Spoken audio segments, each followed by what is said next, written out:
Hello guys, कैसे हैं आप सब। मैं हूं आपका मेंटर अर्जुन दुआ। आपका मेरे चैनल एनसीईआरटी मैथ ग्रुप पर स्वागत है। आज हम स्टार्ट करेंगे बिजनेस स्टैटिस्टिक्स में प्रोबेबिलिटी की एक्सरसाइज 2। इस एक्सरसाइज में मैंने आपको पहले 5 क्वेश्चन करवा दिए हैं, यानी कि first, second, third, fourth and fifth. तो आज हम क्वेश्चन नंबर 6 से स्टार्ट करेंगे। तो क्वेश्चन नंबर 6 में लिखा हुआ है,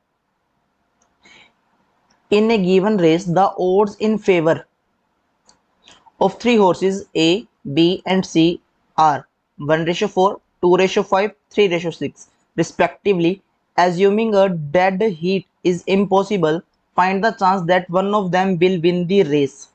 क्या बोलता है, जैसे कि ये क्वेश्चन आपके पास जो पहले क्वेश्चन आ चुका है ऐसा सा सेकंड क्वेश्चन में हमारे पास जो है अगेंस्ट के अकॉर्डिंग था, तो मैंने आपको बताया था कि इसको उल्टा करके चलते हैं। ठीक है, तो अब यहाँ पे हमारे पास फेवर है, यानी कि जैसे नंबर दिए गए हैं हम वैसे ही सोल्व करेंगे। तो सोल्व करने के लिए हम अपने सोल्यूशन को स्टार्ट करते हैं। क्वेश्चन बोलना क्या था, क्वेश्चन बोलता है आपके पास क्या है, एक रेस हुई है जिसके अंदर जो हॉर्सेस के जीतने की जो प्रोबेबिलिटी है वो इस रेशो में दी हुई है 1:4, 2:5, 3:6 में। आपको बताना है कि इनमें से कोई एक जो है जीत जाएगा, इस बात की क्या प्रोबेबिलिटी होगी आपको ये बताना है। तो हम क्वेश्चन नंबर 5 से स्टार्ट कर रहे हैं। Solution 5, solution 6।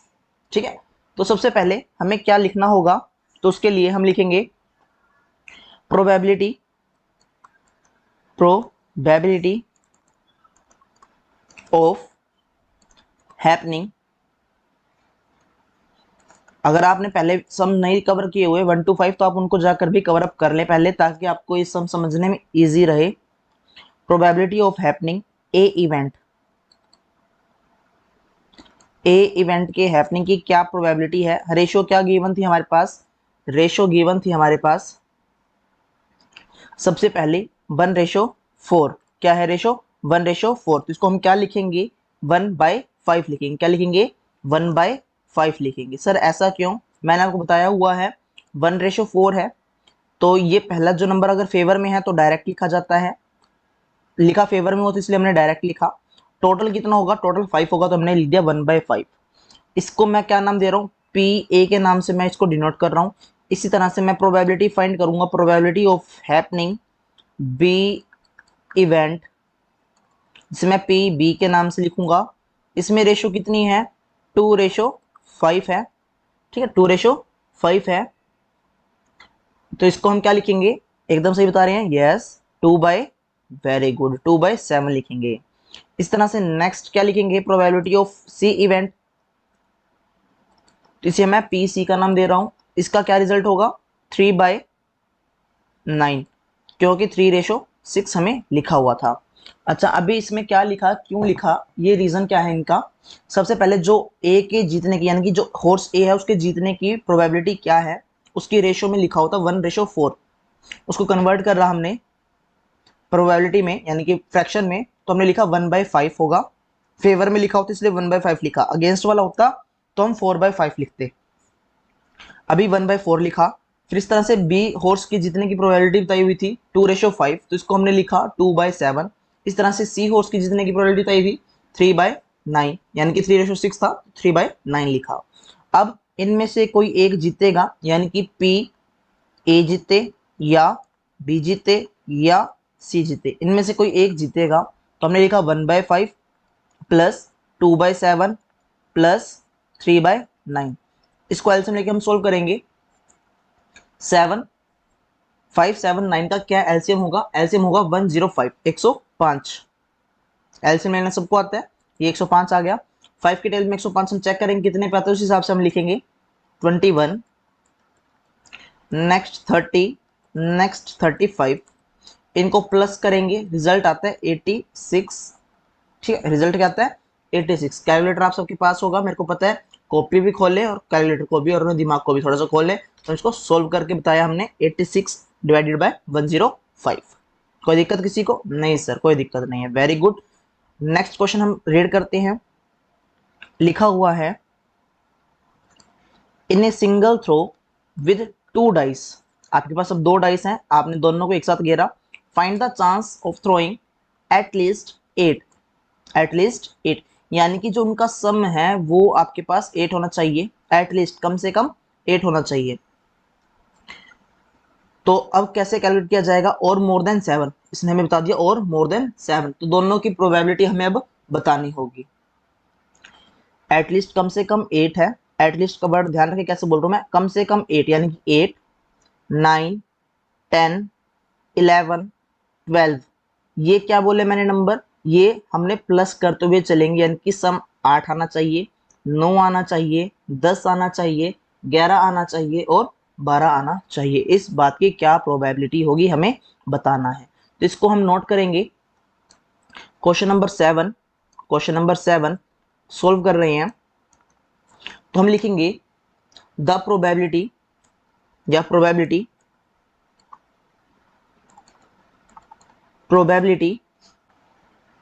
Of getting probability of getting sum of 8, sum of 8, जिसे मैं पी ए के नाम से लिखूंगा, जो कि कितने होंगे।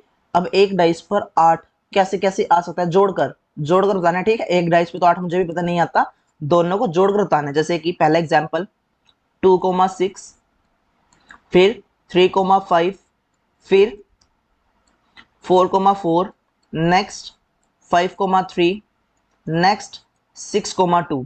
इसके अलावा 8 कैसे और आ सकता है क्या, नहीं सर, इसके अलावा 8 और नहीं आ सकता। तो हमने देखा हमारे पास 5 केस है, और टोटल केस कितने होते हैं जब दो डाइस को थ्रो किया जाता है, 36।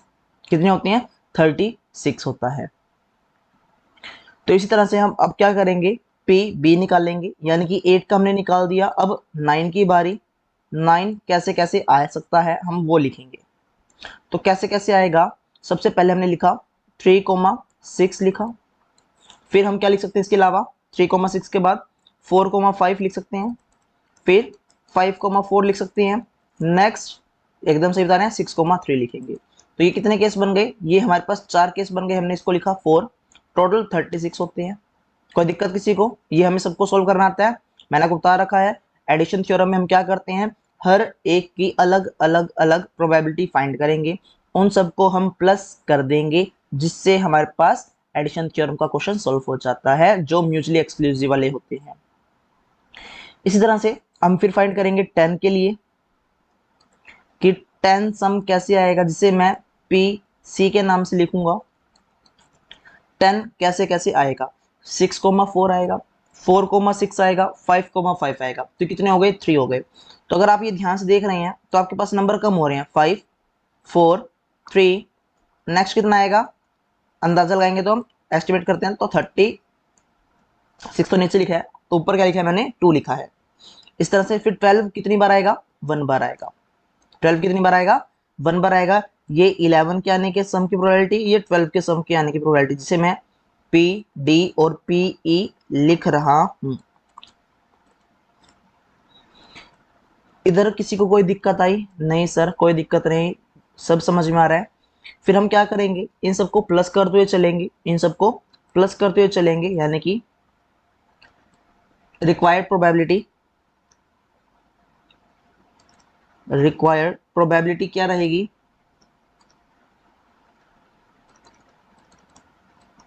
रिक्वायर्ड प्रोबेबिलिटी क्या रहेगी, आर एट लीस्ट, सम लिखते हैं, सम एट लीस्ट 8 होना चाहिए था।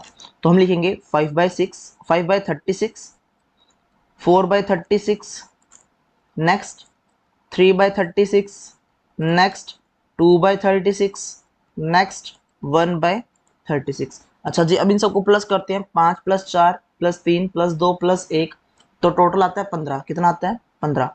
तो हमारा रिजल्ट आ गया 15/36। किसी को कोई दिक्कत नहीं सर, क्या सर इसे हम कैंसल आउट करते हैं, जी बिल्कुल।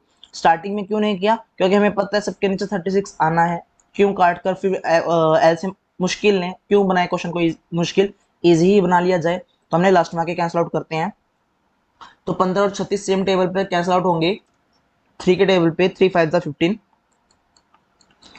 3 12 36। तो ये हमारा क्वेश्चन नंबर 7 भी कंप्लीट हो गया। नेक्स्ट क्वेश्चन नंबर 8 की तरफ बढ़ते हैं। क्वेश्चन नंबर 8 में क्या लिखता है, set up a sample space for single toss a pair of fair dice. Dice को वापस से थ्रो किया जा रहा है, यहाँ पे लिखा हुआ है टॉस किया जा रहा है, उसके अकॉर्डिंग हमें बताना है, क्या बताना है, from the sample space determine the probability that the some is either 7 और 11। 7 और 11, या तो सम क्या है, 7 आ जाए या सम आ जाए 11। तो इस बात की क्या प्रोबेबिलिटी होगी हमें बतानी है। सोल्यूशन 8 है, ठीक है, सोल्यूशन सोल्व लिख दिया मैंने, सोल्यूशन 8 है। तो प्रोबेबिलिटी हम फाइंड कर रहे हैं किस चीज की, किस चीज की प्रोबेबिलिटी फाइंड कर रहे हैं कि 7 कैसे कैसे आ सकता है। तो हम लिखते हैं, सबसे पहले ये लिख देते हैं प्रोबेबिलिटी की जगह पे, ये लिखते हैं हम, a total, a total of 7 can come in, कितनी वेज, कितने तरीके हैं 7 आ सकता है, ये 6 तरीके होंगे, कितने होंगे, 6 होंगे। कैसे कैलकुलेट करना है अभी मैं बताता हूँ। सबसे पहले हमने देखा 7 कैसे कैसे आ सकता है, तो मैंने 1 से स्टार्ट किया, 1 पहले डाइस पे 1 है, नेक्स्ट पे 6 है, फिर 2 के डाइस पे देखा 2 आ रहा है, फिर क्या आएगा 5 आएगा, फिर 3 अगर आ रहा है तो कितना चाहिए 4 चाहिए, फिर 4 है तो 3 चाहिए, फिर 5 है तो 2 चाहिए, फिर 6 है तो 1 चाहिए। तो हमने कैलकुलेट इस तरह से करना है, या फिर हम प्रॉपर सैंपल स्पेस बना लें, फिर उसके बाद हम कैलकुलेट कर लें, यानी कि काउंटिंग कर लें कितनी कितनी बनती हैं। तो यहाँ से रिजल्ट आया, ये 6 वेज होते हैं जिससे 7 आ सकता है। इस तरह से 11 कैसे कैसे आएगा, तो यहाँ पे लिखेंगे a total of 11 can come in, can come in 2 ways, दो ही रास्ते होंगे, यानी कि दो ही तरह से आपके पास 11 आ सकता है, या तो 5,6 लिखा हो या 6,5 लिखा हो, या तो 5,6 या 6,5। तो अब हम इसको आगे की तरफ चलते हैं लेकर। तो इसमें हम क्या लिखेंगे, प्रोबेबिलिटी, किस चीज की प्रोबेबिलिटी निकाल रहे हैं, प्रोबेबिलिटी गेटिंग सम ऑफ 7, कैसे आएगा 6/36। इसी तरह से प्रोबेबिलिटी फाइंड करेंगे हम किसकी, गेटिंग सम ऑफ 11, कैसे आएगा 2/36। कोई दिक्कत, नो सर कोई दिक्कत नहीं है।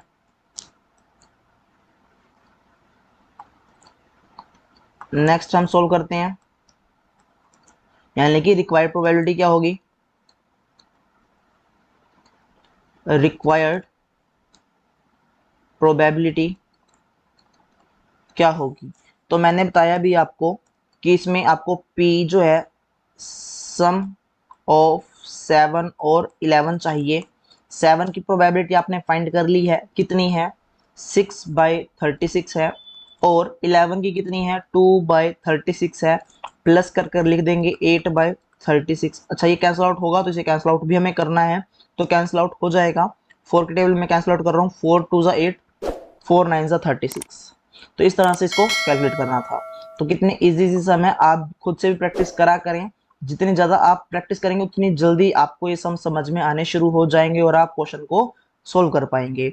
इसी तरह से अब हम क्या चलते हैं, नेक्स्ट क्वेश्चन है 9th question, in a single throw of 3 dice. लो जी, दो दो से इसका पेट भरा नहीं, 3 का आ चुका है, 3 को अब हम सोल्व करेंगे। अच्छा अब 3 का सैंपल स्पेस मत बनाना, कोशिश मत करना, 216 नंबर बनते हैं उसकी कोशिश मत करना। ये 36 था इसलिए मैंने आपको कह दिया भैया आप इसको बनाकर चेक कर सकते हो, इसमें तो हम अपना दिमाग ही लगाएंगे और सोल्व करेंगे, ठीक है।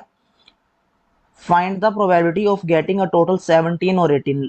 तो 17 और 18 जोड़कर आना चाहिए हमारे पास, इसकी क्या प्रोबेबिलिटी होगी हमें फाइंड करनी है। हमने कहा जी ठीक है जी सोल्व कर देंगे। सॉल्यूशन 9th को हम सोल्व कर रहे हैं, तो कहते हैं हम, जैसे अभी पीछे लिखा हमने, जैसे अभी हमने लिखा a total of 7 can come in 6 ways, वैसे ही यहाँ पे हम लिखेंगे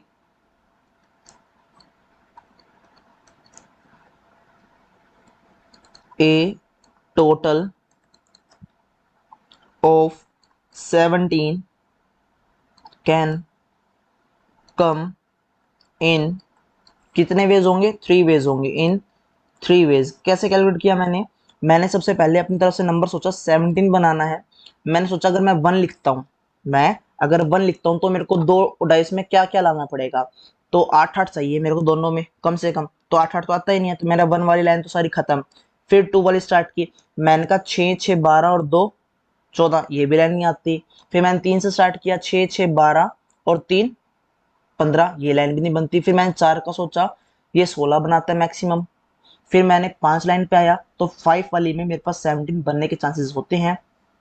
6 6 12 और एक 5 है, तो हमने लिखा 5 6 6। फिर इस तरह से फिर इसको थोड़ा सा चेंज कर लिखेंगे, 6 5 6। फिर इसको थोड़ा सा और चेंज करते हैं, 6 6 और 5।